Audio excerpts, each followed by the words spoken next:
anak-anak, selamat siang. Berjumpa kembali dengan saya.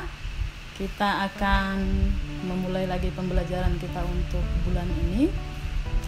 Masih tentang analisis harga pokok produksi dan pemasaran produk. Nah, sekarang kita masuk ke bagian B, yaitu menentukan harga berdasarkan harga kompetitor.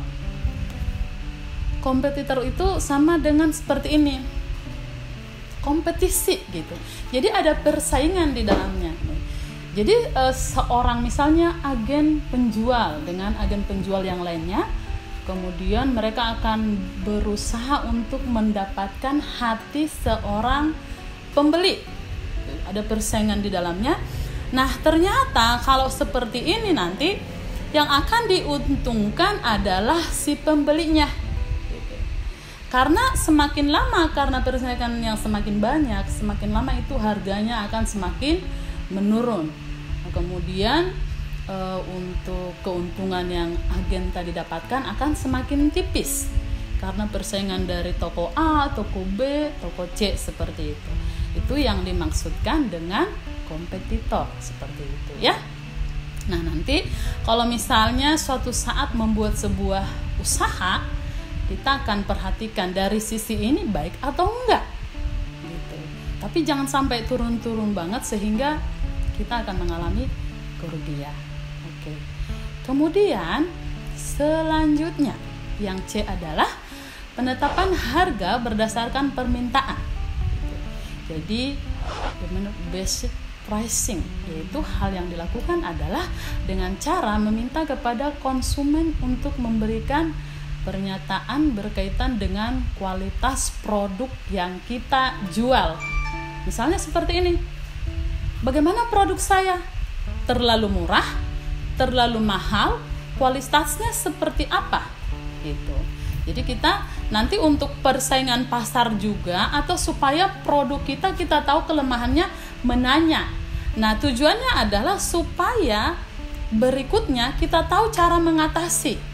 Karena kita nggak bisa berjualan terus, kita nggak bisa membuat wirausaha kalau terus-menerus barang kita kelemahannya ini, kelemahannya itu gitu. Jadi kita perlu mendapatkan masukan dari seorang misalnya pelanggan kita, bagaimana harganya masih terlalu tinggi nggak Bu?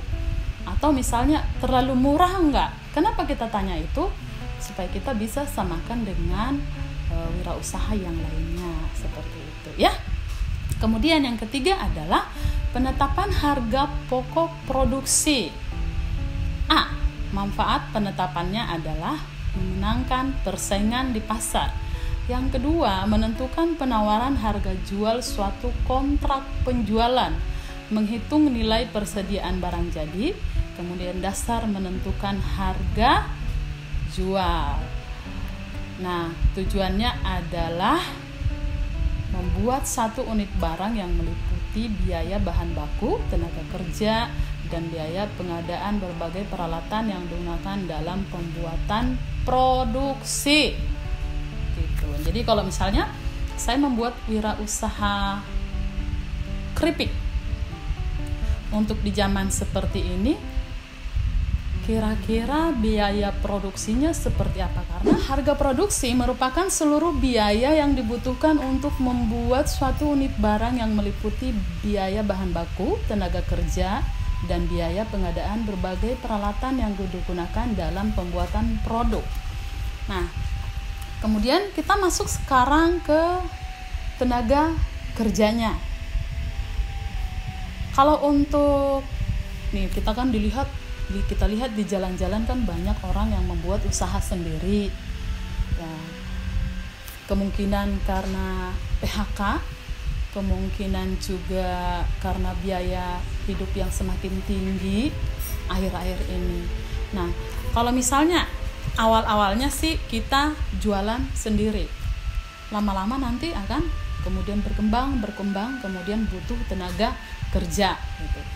Bisa nggak kita membayar orang yang kita suruh untuk membantu kita dalam bekerja? Itu penambahan untuk biaya tadi seperti itu. Nah, kemudian biaya pengadaan berbagai peralatan yang digunakan dalam pembuatan produk.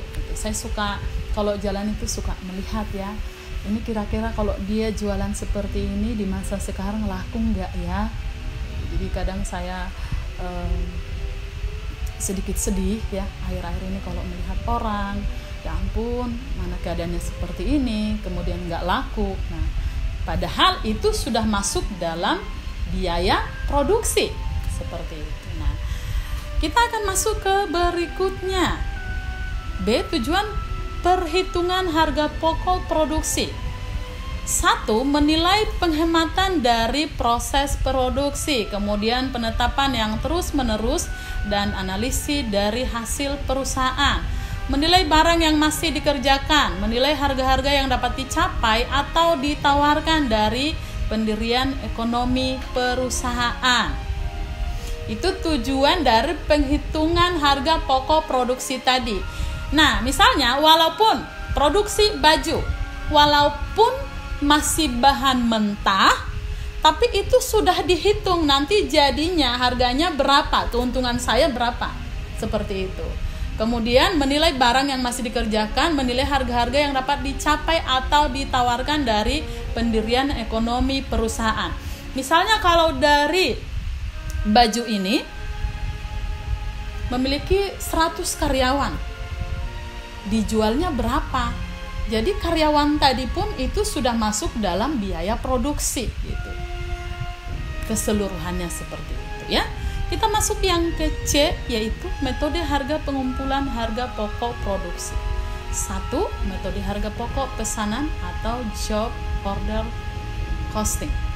Dalam sistem harga pokok pesanan, biaya dapat dialokasikan dan ditelusuri ke pekerjaan dan biaya dengan tujuan untuk menyelesaikan pekerjaan tersebut, serta dapat dibagi dengan jumlah unit yang dihasilkan untuk menghasilkan harga rata-rata per unit. Jadi harga pengumpulan harga pokok produksi, metodenya adalah 1.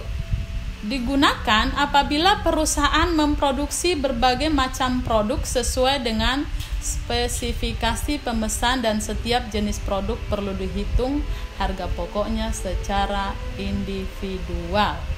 Jadi kalau misalnya satu perusahaan menghasilkan beberapa produk seperti itu, jadi setiap unit itu harus dihitung. Jadi kalau misalnya yang merek A berapa, yang merek B berapa gitu. Jadi itu nggak disatukan karena ada beberapa perusahaan, misalnya perusahaan sepatu yang menghasilkan beberapa merek seperti itu ya. Kemudian yang kedua, biaya produksi dipisahkan dalam 2 golongan pokok, yaitu biaya produksi tidak langsung dan biaya produksi langsung. Tidak langsung ini adalah biaya overhead-nya dari pabrik, kemudian langsung itu adalah biaya bahan baku dan biaya tenaga kerja langsung. Jadi orang yang bekerja serta bahan yang dikerjakan. Kemudian ada biaya overhead dari pabrik. Misalnya, biaya overhead ini adalah kita kan tidak bisa memprediksi kapan mesin ini mengalami gangguan. Kita nggak bisa memprediksi tiba-tiba mesin di sana macet. Nah, kan harus ada pengeluaran untuk itu. Itu harus diganti atau bisa jadi diservis. Gitu. Pernah saya ngobrol-ngobrol dengan beberapa orang yang bekerja di pabrik. Gitu. Nah, kemudian mereka sambil bekerja tiba-tiba mesinnya macet. Gitu. Dan itu butuh beberapa hari untuk perbaikan dan tenaga ahlinya pun harus datang. Nah, kalau misalnya di sekitar pabrik itu nggak ada tenaga ahli atau kemungkinan di Indonesianya nggak ada tenaga ahli, maka mereka harus mendatangkan dari luar. Nah, ini juga perlu perhitungan biaya. Dia harus naik pesawat, kemudian honornya berapa, pulangnya juga harus naik pesawat gitu. Bahkan kadang-kadang lebih besar biaya untuk perbaikan mesin tadi seperti itu ya. Nah, kemudian kedua, biaya produksi dipisahkan tadi udah ya.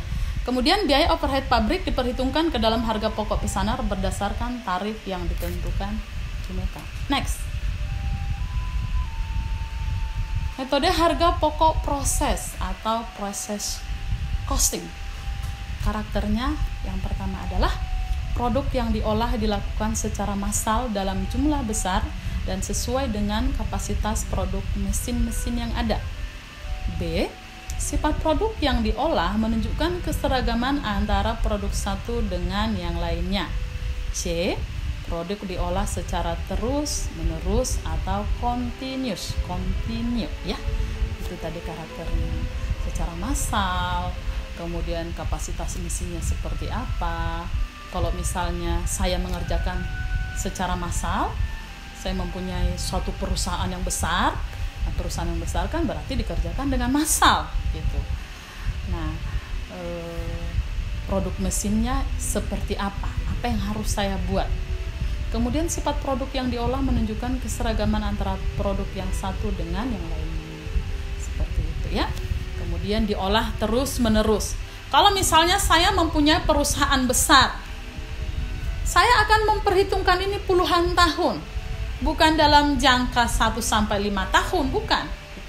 Ada produk nanti yang terus akan menerus dibuka. Itulah sebabnya rentan kalau saat ini banyak yang kena PHK, rentan kalau saat ini banyak pabrik yang tutup.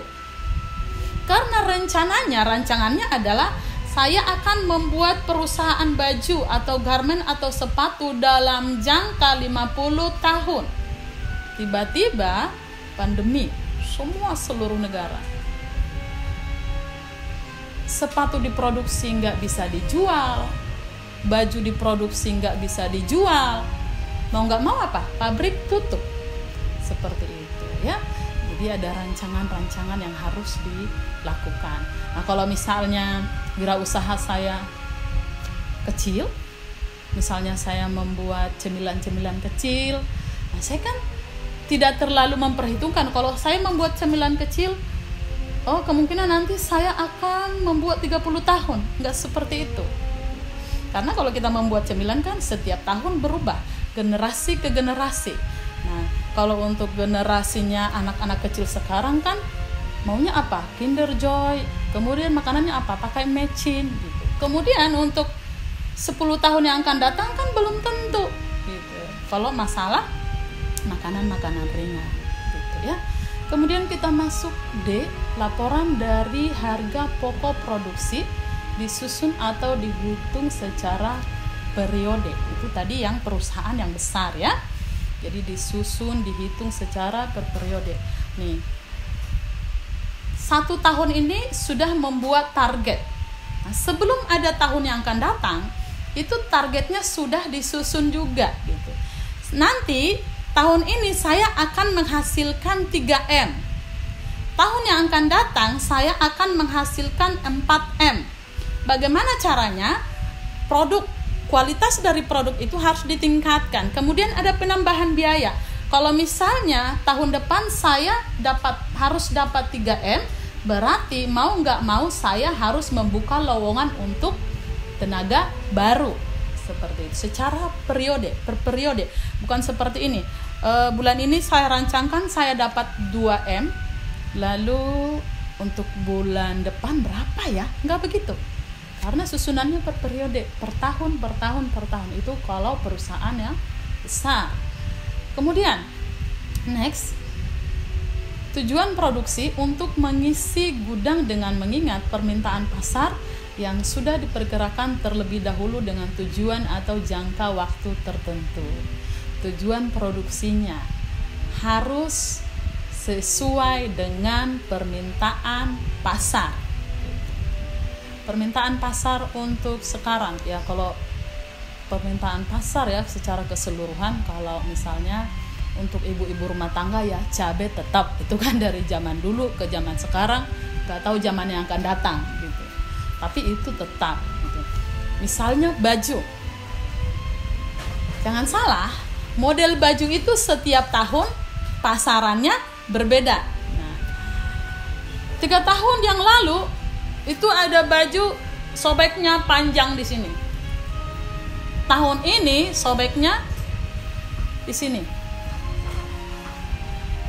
Nah, kemudian untuk anak-anak zaman sekarang, dia sukanya pakai baju apa? Jadi harus diteliti dulu pasarannya seperti apa. Begitu ya. Nah, kemudian untuk selanjutnya, kalau misalnya nih sepatu apa yang mau digunakan oleh anak-anak remaja zaman sekarang? Nah, kalau zaman dulu kan udahlah, kalau saya mau cantik itu harus sepatu high heelsnya tinggi seperti itu. Kalau untuk anak-anak zaman sekarang itu nggak berlaku, yang penting nyaman dipakai. Bahkan nggak usah aja anak-anak zaman sekarang deh, orang tua aja sekarang pakai apa? Pakai sepatu yang udahlah yang nyaman dipakai gitu. Makanya jangan heran nenek-nenek pun sekarang itu pakai sepatu yang kayak sport gitu kan ya. Itu kenapa itu bisa terjadi? Karena survei pasar tadi. Apa sih yang diinginkan oleh orang sekarang? Model sepatu apa sih yang diinginkan oleh zaman sekarang? Model sepatu untuk anak bayi seperti apa? Untuk orang tua seperti apa? Kemudian model baju yang seperti apa sih yang diinginkan kebanyakan orang untuk zaman sekarang?